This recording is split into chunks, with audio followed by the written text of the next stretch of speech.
Hi guys! In this video I will share my experience of living in Warsaw. I'll tell you how things are with housing, prices, products, transport and where you should go in general. In the end I will summarize and name the pros and cons of the capital of Poland. And let's start with housing, with the base. With this in principle everything is fine, there are many proposals. I must say right away that in Warsaw there are the most of them. If you take all the cities of Poland, well, this is logical because there are more people, more demand, more supply. And we usually book accommodation on Airbnb, so I will speak for this service. We always book apartments in Poland 2-3 months in advance. I don't advise you to do it at the last moment, there will be very few options and you won't like them. In total we lived here for a month and a half for $1,658, and it's a normal price, yes, because the apartment is located in the very center of Warsaw. From the window you can see the Palace of Culture and Science, and in general the view is so beautiful. We had 2 rooms here. The whole visual of the apartment was very pleasant, a lot of plants, light, nice colors, and by the way we had a sunny side. And also in principle it was pleasant to live here. There was everything necessary for life, even there was a bath, and we got used to the shower, and for us it was very joyful. To be honest, I didn't really want to leave, but we have such a concept of life that we move every 1.5 or 2 months to a new city, study it, film everything and show it to you. Therefore I had to. In general, the cost of housing depends on a bunch of factors: on the area where you choose housing, on the service on which you book it, on the term, short term, medium, long, and on personal preferences. Therefore, I advise you to go to a service that is closer to you and see the options for your request. I can only say that in Warsaw rental housing is the most expensive in Poland. Well, if you don't take certain seasons in some cities. I mean maritime cities or Zakopane. In general, yes, in Warsaw, out of season at normal times, the most expensive rental, but at the same time, as I said, there are also the most options here. For example, let's look at Airbnb and try to book accommodation in a month.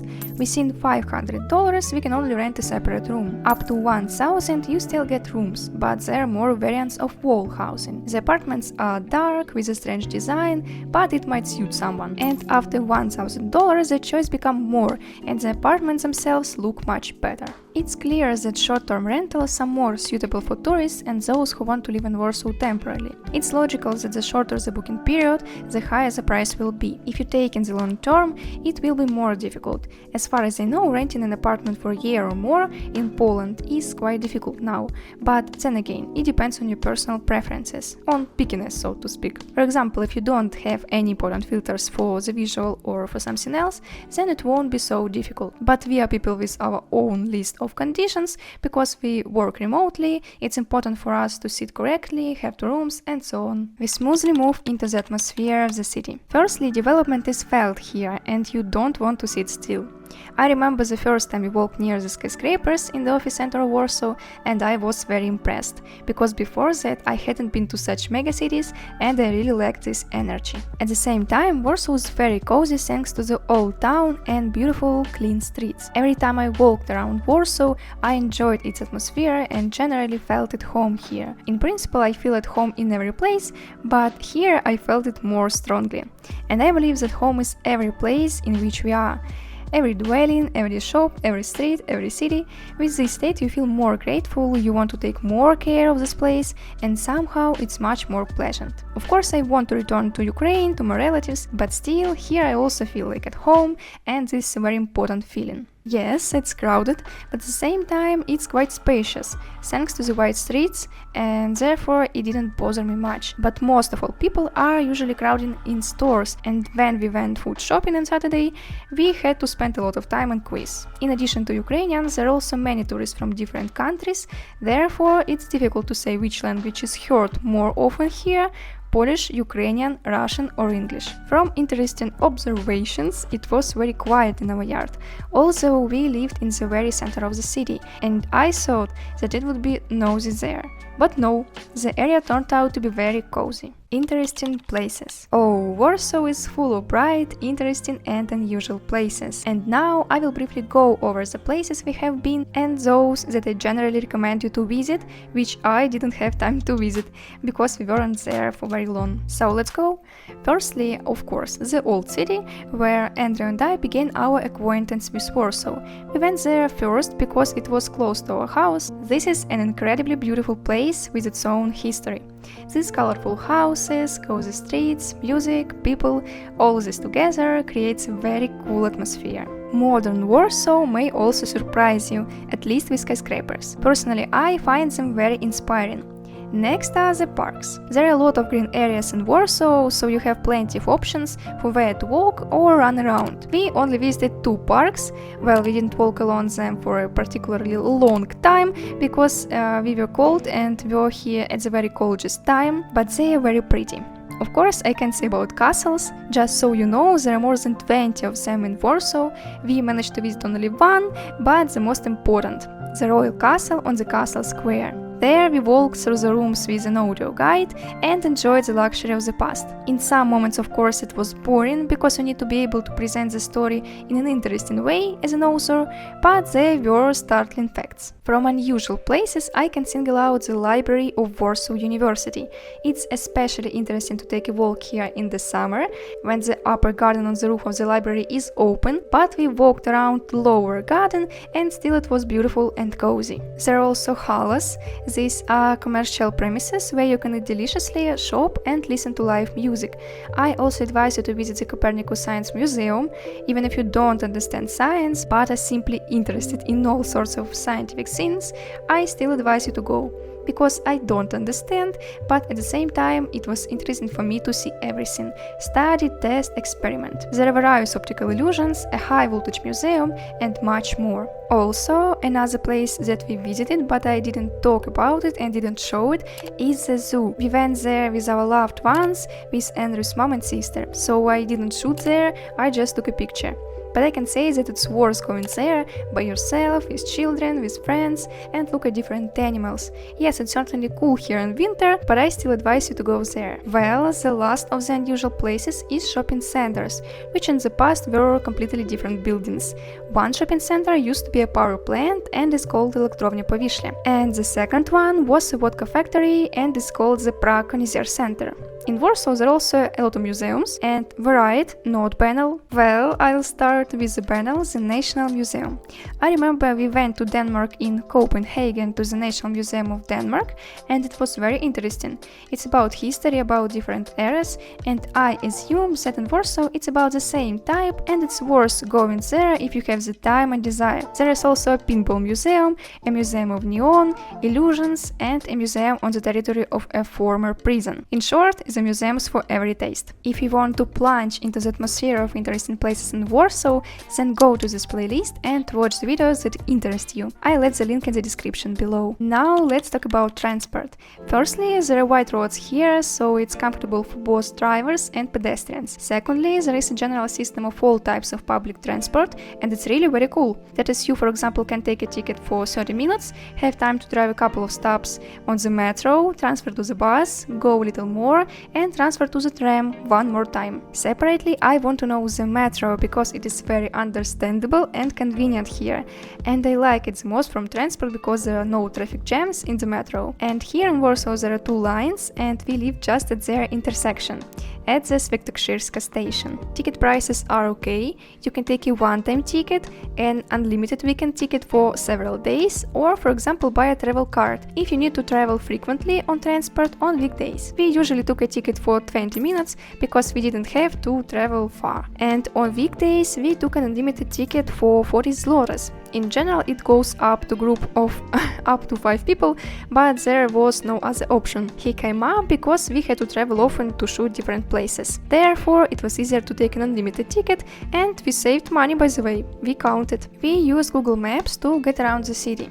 They work great here. In Bulgaria, for example, they didn't work in some cities. We used a different app. The schedule is clearly displayed here and it works perfectly. Transport arrives right at the same time, which is written on Google Maps.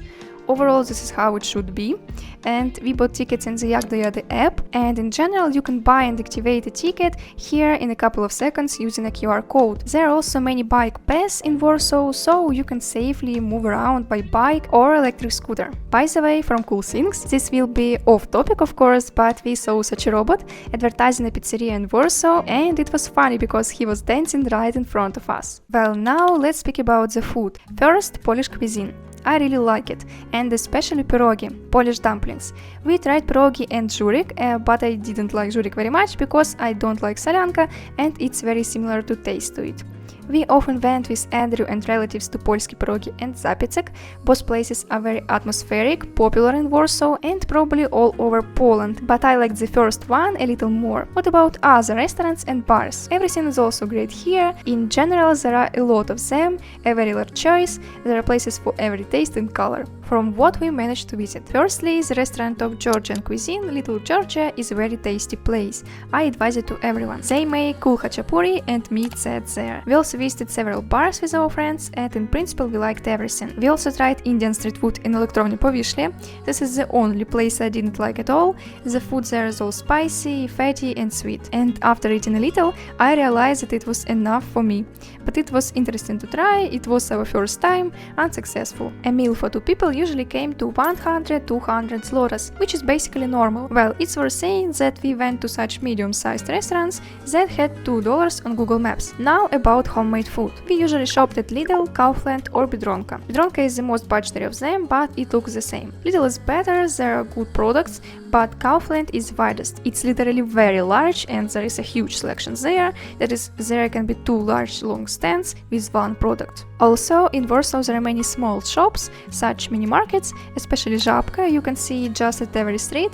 It's such a lifesaver, but we rarely went there because there is little choice and high prices. Of the nuances. On Sundays, shops and shopping centers often don't work in Poland, and this is important to consider. A little about the possibilities. Dozens of world-famous companies are located in the Warsaw office center, and in general there are a lot of business centers here. And all this together is thriving thanks to the growing economy of Poland. Consider the fact that Poland was the only EU country to avoid recession during the 2008 crisis. In addition, GDP per capita has been constantly growing here, and in general until 2019, the last 28 years, the Polish economy has been growing steadily. Not every country in Europe can boast of this. The minimum salary in Warsaw is about 3,600 zlotys, and the average is about 7,400 zlotys. This is for July 2023. Entertainment and services. There is plenty of that too. For example, there are master classes for every taste. I constantly came across on Instagram ads of it, and so, by the way, I went to one watercolor master class. There are also many theaters, cinemas, skating rinks, skiing, beauty services, and so on. And the coolest thing is that there are a lot of Ukrainian-speaking, Russian-speaking specialists here, and English-speaking too. And that's a huge plus. That is, I tried to look for some specialists on Instagram, and it wasn't difficult at all. I immediately found a bunch of different options, and there was plenty to choose from. Online services, delivery and taxi, every is fine here too. What price pros and cons of Warsaw can I highlight? Let's start with pros. Firstly, Poles, people. This is of course a big plus in the country. In any country there are of course good people, but what I noticed is that the Poles are very bright, kind and pleasant. The next plus is the oversaturation of the choice of different entertainments, establishments and so on. The third plus is the awesome transport system, and you can't argue with that. The fourth plus is that it's generally beautiful, advanced and spacious here, and of course there are a lot of English-speaking specialists here, which is a big plus. And there are many such doctors. This is very cool, even with the fact that it's very difficult to get to a doctor for free here, and the quiz can last 6 months and more. I haven't tested it myself, but I heard it from other people. Most likely it will be easier with private clinics, but in general, yes, medicine in Warsaw and probably in Poland as a whole is both a plus and a minus. And now the cons. First, there is the issue of housing. We were actually still lucky because sometime after we left Warsaw, the prices went up significantly. So we got lucky with the price, but it must be taken into account. Accommodation must be booked in advance, as far in advance as possible, and in general prices here are higher than in any other city in Poland. The second disadvantage is that there are a lot of people here. But again, it all depends on your condition and habits. If you tend to be in a hurry, you will be in a hurry.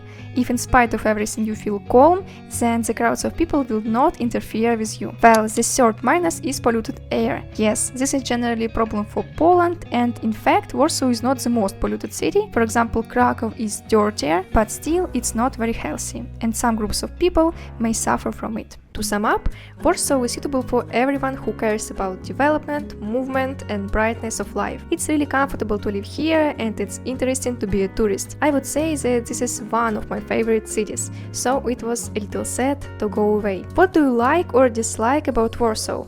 Write in the comments. It's interesting to know your opinion. And leave a like if the video was interesting and useful for you. And we will see you very soon in the next video. Bye!